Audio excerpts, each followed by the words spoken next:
ride the little train that is rolling down the tracks to the junction. Forget about your cares, it is time to relax at the junction.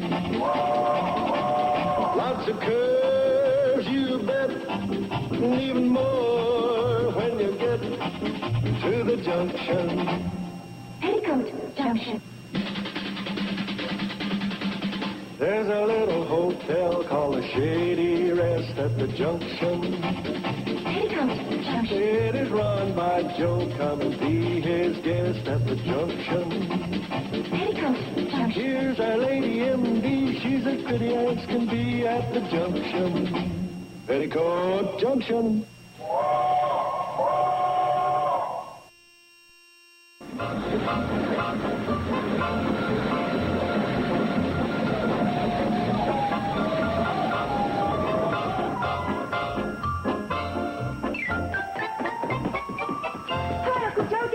What? We got a letter from Billie Joe, and guess what?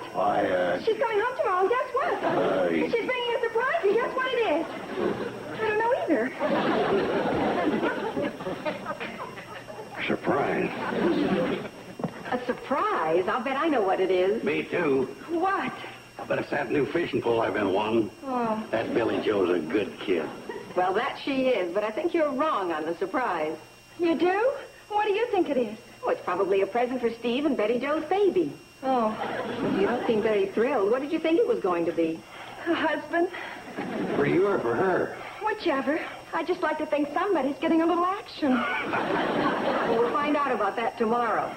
In the meantime, we have a little problem. What is it? Sam Drucker thinks he's having a little trouble with the annual benefit radio show. What kind of trouble? It seems that Selma Plout has learned to play the saxophone. And she wants to be in it? She wants to be the star. Oh, boy, does he have trouble.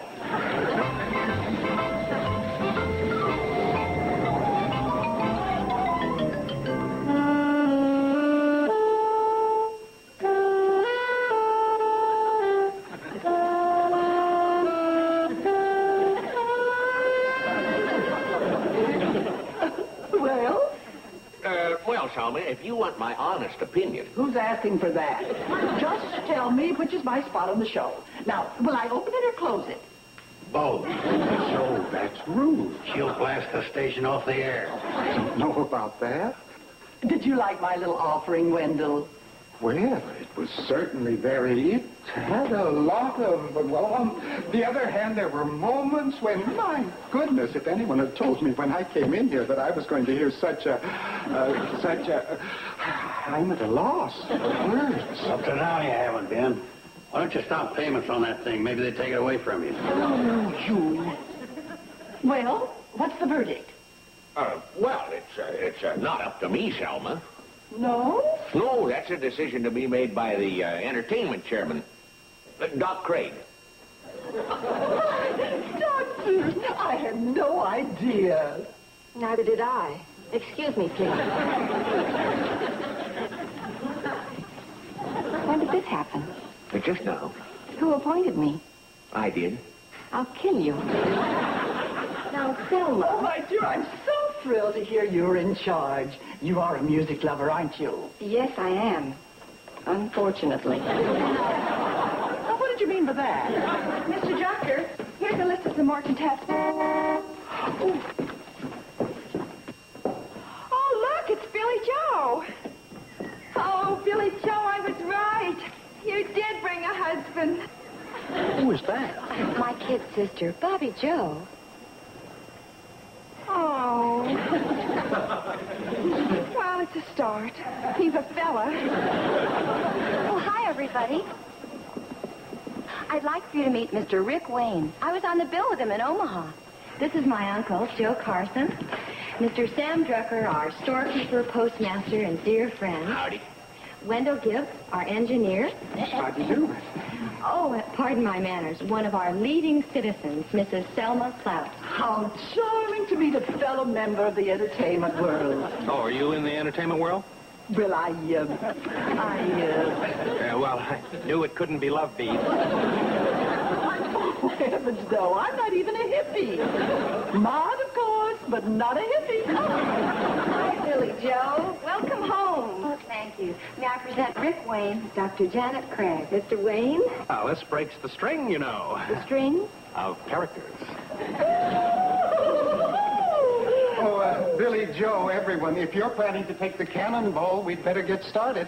The cannonball? Oh, that's our train. What, does that really move? Yes, indeed, and I'm afraid we're behind schedule. Why, you've got a schedule?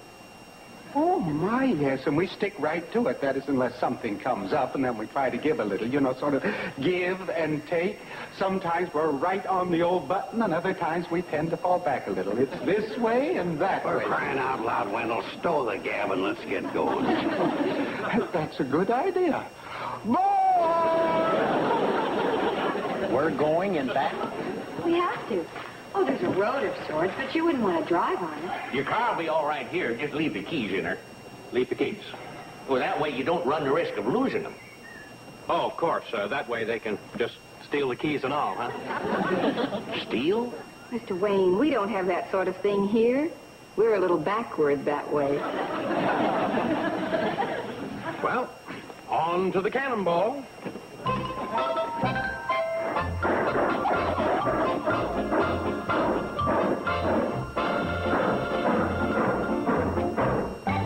Oh, by the way, dinner's at 6. Right. Oh, and we don't dress. Right. I won't wear anything. Rick. You heard? Well, that's just his way of being comical, you know. Hey, what do you think of him? Well, he's better than that. Okay.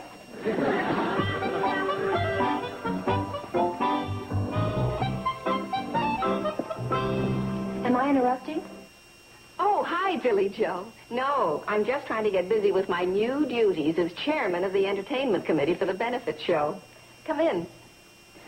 Well, I'd like to talk to you for a minute, if I may. It's about Rick. Sometimes people don't take to him right away. Oh, well, that happens. Oh.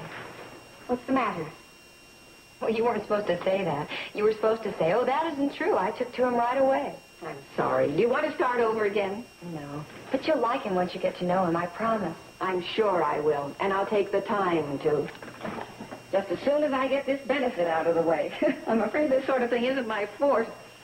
Say, do you need any help? All I can get. Any suggestions? You bet. Don't look now, but I may have a terrific surprise for you. Hey, now this is more like it. Rick, I brought you out here so we could talk. So later we'll talk. I mean now. Oh, Rick, I have the most wonderful idea. So do I. How would you like to star in the Hooterville charity show? Swell. The Hooterville charity show. That's what they were rehearsing when we arrived. Oh, you mean Dame Maywitty on the, Well, I mean, do you think I could top that? I'm sure of it. Oh, thanks. Well, it isn't that. I just think this would be such a wonderful opportunity for everybody to get to know you. Well, what's to know? That I'm adorable? Please.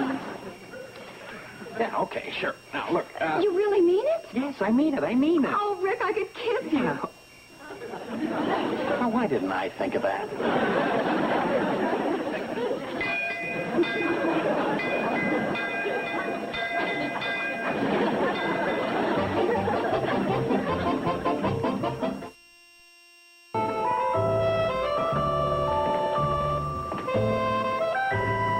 I want this to be a real special evening for Billie Joe and her boyfriend.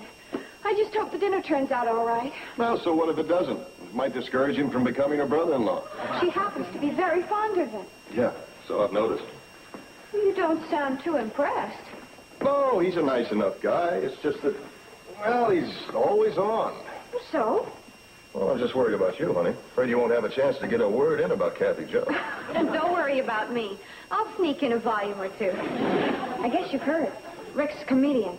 Yeah, I saw a sport cut. Steve, now I don't want anything to spoil this evening for my sister. You be nice.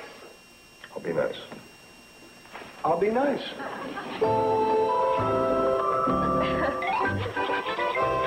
I won't say this roast beef is tough, but they just brought the gravy in on a meat hook. Oh, he's just kidding, Betty Joe. Everything is delicious. Right, Rick? Right. Hey, this is great. After dinner, we're going to play stomach pump. Stomach pump. Who's got the stomach pump?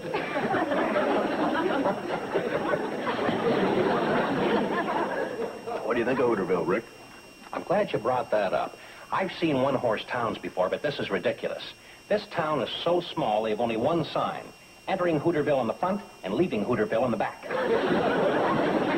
Oh, this afternoon I took Rick for a ride on the Cannonball. I introduced him to the Frisbees, the Kileys, the Millers. Oh, you're doing a great job of playing it straight. Speaking of the Millers, boy, is that Mrs. Miller fat. She's got so many double chins, she needs a bookmark to find her mouth. I understand she's the only person in the valley who's taken out group insurance. Rick, would you please pass the salt? Don't interrupt, baby, while I'm hot. And that Newt Kiley, boy, does he hit the bottle. He's drunk so much scotch, he has a plaid nose. And that Sam Drucker, boy, there's a ball of fire. You know, when you buy groceries from him, instead of using an adding machine, he counts on his fingers. And if you make a really big purchase, he takes off his shoes. How about some more potatoes, Rick? No, thanks. But my favorite character of all is this Joe Carson. What a phony this guy is. Carries around an Arkansas bankroll. You know, a dollar bill wrapped around a cucumber. And the way this guy runs off at the mouth. Oh. Yeah, well, speaking of running off at the mouth. Darling, how would you like to give me a hand with the coffee?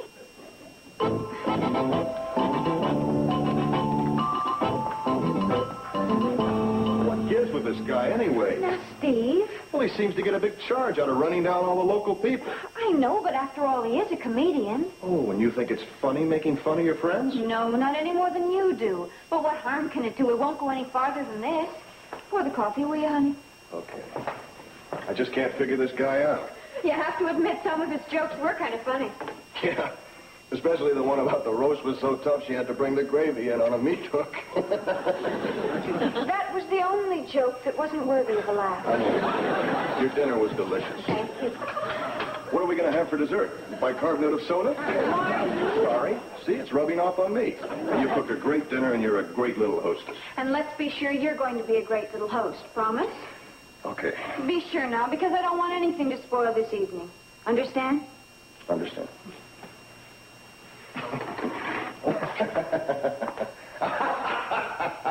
What? I'm just rehearsing my laugh for all the jokes he's going to come up with. I told you they're only in the kitchen. She said you skipped out the back door. Yes. Now, let's see, where was I? Oh, yeah, that Uncle Joe of yours.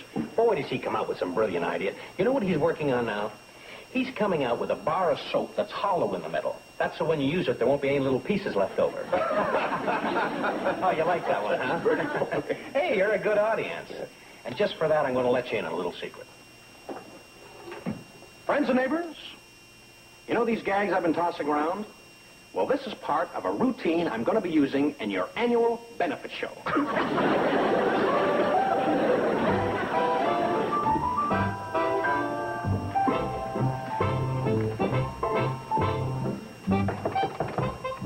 You looking for me? Oh, hi, Janet. Have you been out already this morning? Oh, my, yes. With this benefit show coming up, it's busy, busy, busy. Well, speaking of the show, do you have a minute? Yes, of course. About having Rick on the program, I've been thinking that maybe it'd be better if we just stuck to the local talent. Oh, I don't think we have to be too concerned with that. The important thing for us is to come up with the best possible show we can.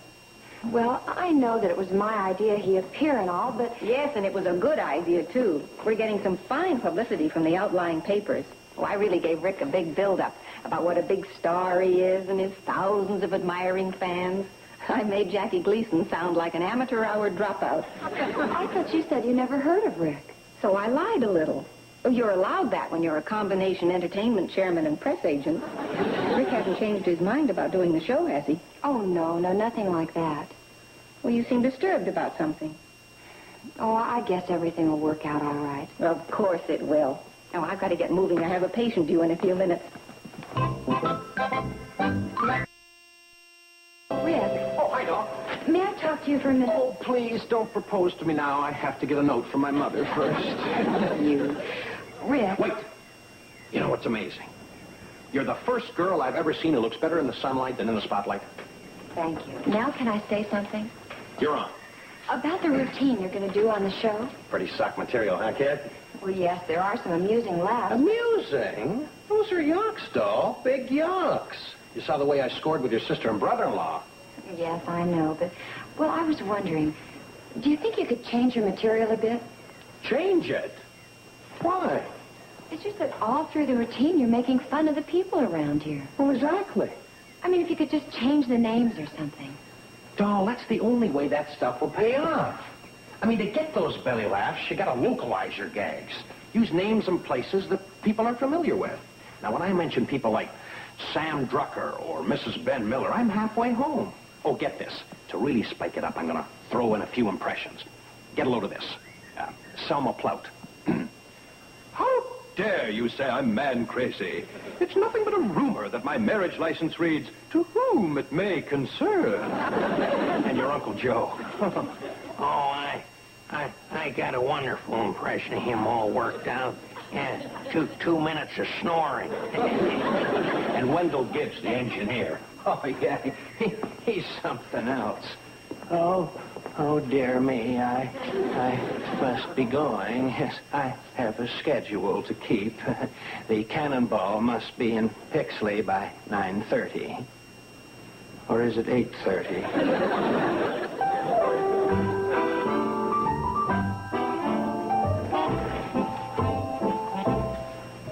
Bobby Joe? Do you realize that at this time tomorrow night we'll be in the middle of the big show? Exciting, isn't it? I wish I thought so. What? It could be the worst evening of my whole life. Well, how can you say that? Your new boyfriend is the star of the show, and you'll be a celebrity. I'll be lucky if they don't run me out of town. What? By the time Rick gets through with his act, everybody in the valley's going to be angry. What could they be angry about? What could they be angry about? He's going to refer to Mrs. Miller as being ugly, Selma Plout as being a man chaser, and Sam Drucker as being stupid. That's what they could be angry about. There was just some way of stopping him. Well, why don't you reason with him? Appeal to his sense of decency. Oh, I tried that. And there's only one way left. What's that? Smooching. Bobby Joe. Just a suggestion. Well, I wouldn't even consider it. How about sending in a substitute? Now, you stay out of it. Just a little sisterly advice, based on the fact that I do want to help. And he's kind of cute.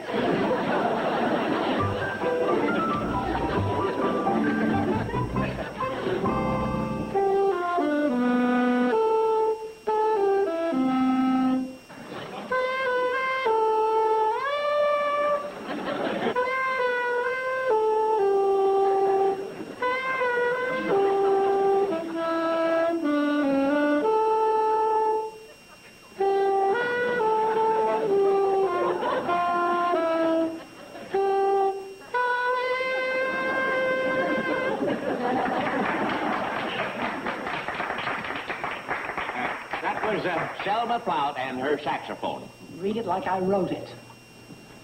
That was Selma Plout, the lady with plenty of sax appeal.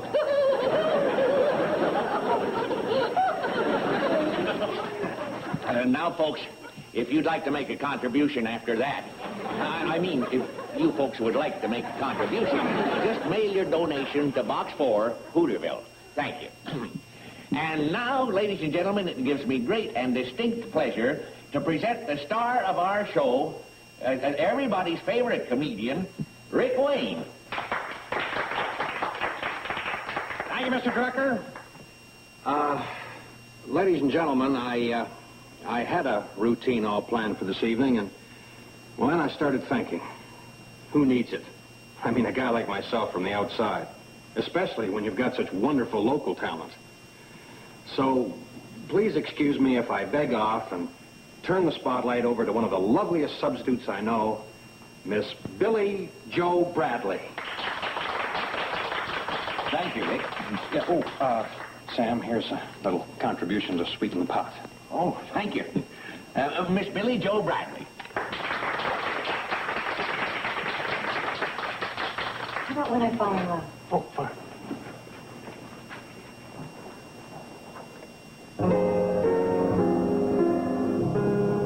When I fall in love, it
And the grasshopper said, "You mean you got a drink called Irving?" And now, folks, if you'll excuse me, I have to go upstairs and pack. I have to be out of here early in the morning. Hi, Jerry. Oh, Wendell, do me a favor and don't show up with your train. I have to be back before the month is up. No, I don't think that was very... Oh, he's joshing. I can fly you up, Rick. Oh, thanks, Steve. Well, I must say, it's been quite a successful evening. That was a mighty fine show you put on, Entertainment Chairman. Oh, congratulations again. And topped by our lovely songstress, Billie Joe Bradley. Oh, thank you. All except that Selma Plout. I could get better music than that out of a plumber's friend. Wasn't that a wonderful and thoughtful thing that Rick did? Hey, that's Oh, we can thank Steve for that. You? What did you have to do with it? Nothing. Well, come on, honey. What did you do? It was nothing. All I told him was that he might hurt some feelings, and it would be better if he didn't do the routine. And that did it? That and the P.S. he added. If you don't, I'll break every bone in your body.